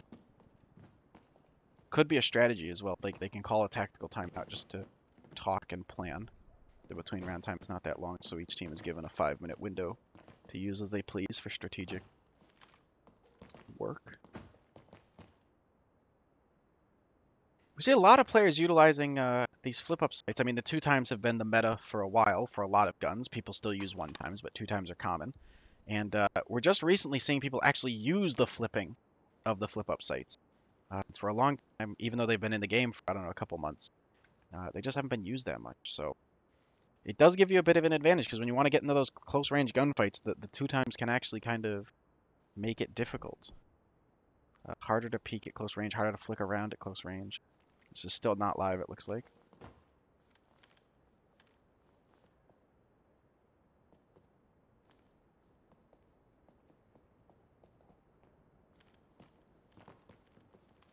Boy, good kill spread coming in. Fish, obviously, again, carrying team, Squashy doing quite well. It's interesting that NSAM has the bolt action when Squashy had it on Summit. So that's multiple people that are bolt action comfortable on TUF's team. And RG obviously doing the normal strategy that 80 to 90% of teams are doing, which is to just run a flanker with a submachine gun. And that's Django Fett, which is normal. Django's been running submachine guns a long time. He's very good at it. The flanker weapons obviously can't one-shot. The advantage, if you want to call it that, of the flanker weapons is that they do weigh slightly less, so you run slightly faster. They also tend to have the higher fire rates, so if you're spamming at a head glitch or something, you know, getting one headshot is a kill. Doesn't matter what gun it is, so shooting faster can be an advantage. Across the board, though, especially as you get into these close-range angle peaks on objectives and such, not having a one-shot capability is a significant downside. So the flanker is oftentimes, unfortunately, at a bit of a disadvantage. I've been surprised. Nobody's been using the MP7 for either of these teams. The MP7, with quite a large mag and a high rate of fire, tends to be favored. Obviously, it's a 3-shot kill. It's not even a 2-shot kill, so there is a clear downside. A lot of teams like the MP7, and instead we're seeing the MK18, which is fine. MK18 is a 2-shot. It's basically an M4 that's been cut down a little bit. And I don't know what we're waiting on. I assume that they are talking strategically and that this is not just...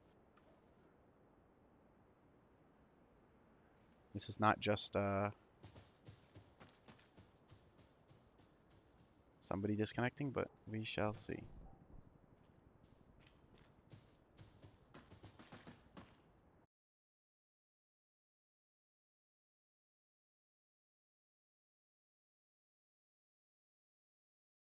I've been informed that I've been pronouncing Norte's name wrong the whole game, and that's unfortunate. I work hard to try and get these pronunciations down ahead of time. I thought I just knew it, and that's a mistake on me. So I'll do that right for the rest of this game, and apologize to him later.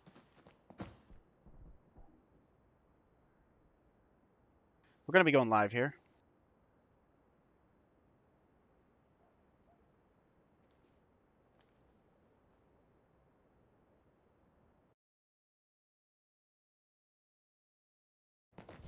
I've been told to stop using the scoreboard so much. We'll watch people actually shoot each other, I promise. Top Kevo and the rest of the team are going to the right side, it looks like. We don't have much of an A side, left side play. Nade and smoke coming in. Gerbs gets the kill on Fishy with the frag. Django, there's 2 players on this left side with him. We're going to have to see if he finds these kills. He's hiding in this little divot, and he knows those players are over there. That's a good nade. That might get one or both, but it's going to roll down the hill, I think. No, he gets one onto Norte. Django's... Oh, he's going to spot this player in low red if he just looks at the windows a little longer. And he's going to get picked off by the windows. Sniper doesn't one-shot because that's a thing. But he's going to get peeked on this close range angle. He is ready for it, but he just doesn't get the shot. Gerbs is capping. 3/4 capped in his favor. TUF comes in with a few hard kills. Now Kevo and Gerbs are last alive. Gerbs going to get that cap. Ends with the Mosin does kill top Kev and gets a good peek onto Gerbs. So now 3 alive for RG, all coming out of spawn with a double spawn camp waiting for them. They do split up, and they do refrag onto Flebbles there, so 2 against 2. They've got to touch B if they want to stop this cap, and if they don't stop the cap, I see them having a real hard time with the rest of this round. Residue has crept his way up to Balk. He's going to try and nade B, it looks like. I don't think he's going to... Yeah, they're nading the wrong corner. They don't know where the B player is. They've only got about 5 seconds to touch. He's going to spot the B player. That's huge. That stops the cap. Now it's a 1v1. Para gets on in time to clear and contest, and gets the shot onto Squashy. I didn't even see the hits on Squashy, so that's an excellent kill from Para. And a very tight round. They were 1 or 2 seconds away from losing that B cap and passing the round away. But RG bringing it back. They have come from, I think it was 4 to 8, 4 to 7 at round half, 3 to 7 at round half, something like that. They have brought it all the way back. So very tight round indeed.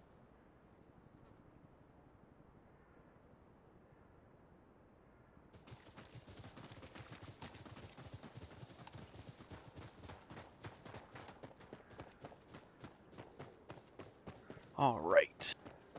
16th round. We're coming down to the final few rounds. Flubbles is going to push this left edge. TUF is playing this right side more. They've got 2 players on this right side, as you can see in the top left. Nobody contesting them early. There is a player up there at the top of A. Django here. Gerbs is on B. Django's going to die on that A street to Norte. Residue gets a good kill into Squashy. And again, RG's capping. So they may lose like on numbers early in the round, but late round they'll have a respawn wave to reinforce them. Oh, this flank is good. Flebbles is going to spot some players, hopefully. If he doesn't spot players, that's a poor lack of... Yeah, he gets 1. Good. Residue did get Fish off of the ambulance area, and they're going to cap. So again, it's now a 5-up situation for RG, even though they were losing on numbers early. Good spot by Norte onto Gerbs. He doesn't see the other player at bike wall. He is able to get onto B, but yeah, Kevo's going to refrag from bike wall. Here's this player in red, maybe? He's going to look for the spawn camp. Yeah, Ensem's going to kill him from red. Django gets the good spot into the player spawn camping. So now it's, I think, a 3v1. Yeah, 3v1. Last live is Ensem. He's going to be a bit cheeky. Peek spawn with the Mosin. Gets the kill. It's been working fantastic for him this game.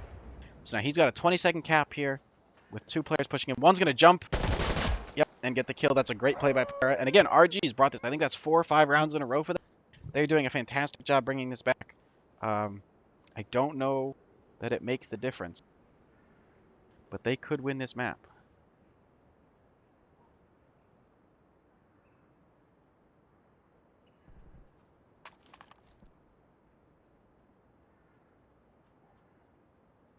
And so I just want to say, doing an absolutely fantastic job with that bolt action. I mean, he's getting kills I'm not even seeing the angle for. And it's helping his team a lot, because an uncontested kill is huge. If you can get a kill and not get shot back at, anytime you're getting shot at, there's always a chance you lose the gunfight, even if you have the advantage, if you peeked better, if you know, whatever, if you have the better angle. Anytime you can get a kill with this bolt action that just doesn't involve getting shot back at, it's pretty big win. There's a nade coming in. They almost get naded at ambulance for 2. That would have been bad. Gerbs flies across B. The player is creeping behind garage up towards balcony here. He's going to find a kill here in a moment. Oh no, he's not in balcony. He's on the ground. Doesn't know this player's in the staircase next to it.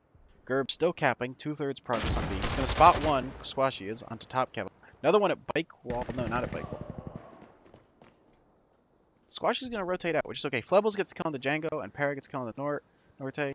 Gerb caps B, so he's 5 up. Then he's taken out by, again, Ensem with the moat. Residue gets fishy. Residue playing on Balk is able to spot the player. Now he's going to come down and try and touch B. Squash gets Para. A lot of kills come. That's a shot from Ensem that doesn't kill again. Residue doesn't spot Squashy, who's jumping over the railing now. He's going to get on B. So RG's really been cut down coming out of spawn. A couple of them that died to spawn camps. A couple of them just died once they got to Balk. And now Django's last alive. And again...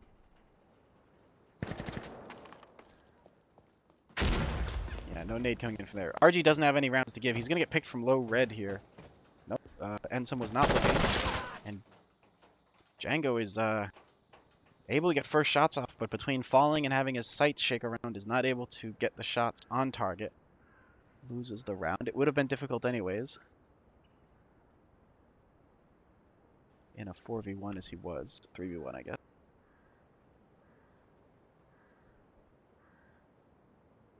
So that definitely seals the round win for TUF's favor. RG's playing to win this map.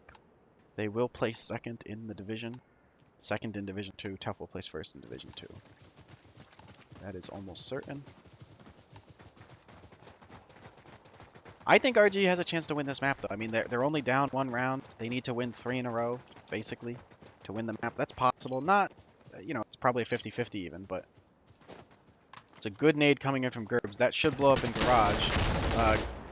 Spray from Gerbs doesn't connect. The X-ray turns off when you're aimed at somebody, so I couldn't really tell how close he was, but that was a close gunfight.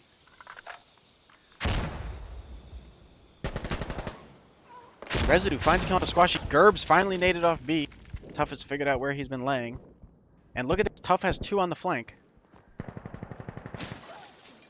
Fish gets a good... no, that's the nade. Never mind, that was earlier. Residue. Good pick onto Ensum off of Balk. Para is still capping B. Top Kev doesn't see this player cross onto B, so now B's contested. Kevo should look. Kevo needs to look at B. He gets this kill onto Bridge. He needs to look at B and find... Oh, the B kill was happened. Somebody else got it. That was, I don't know who, quite honest. Good cap, and that's the round. Django getting the last kill at A.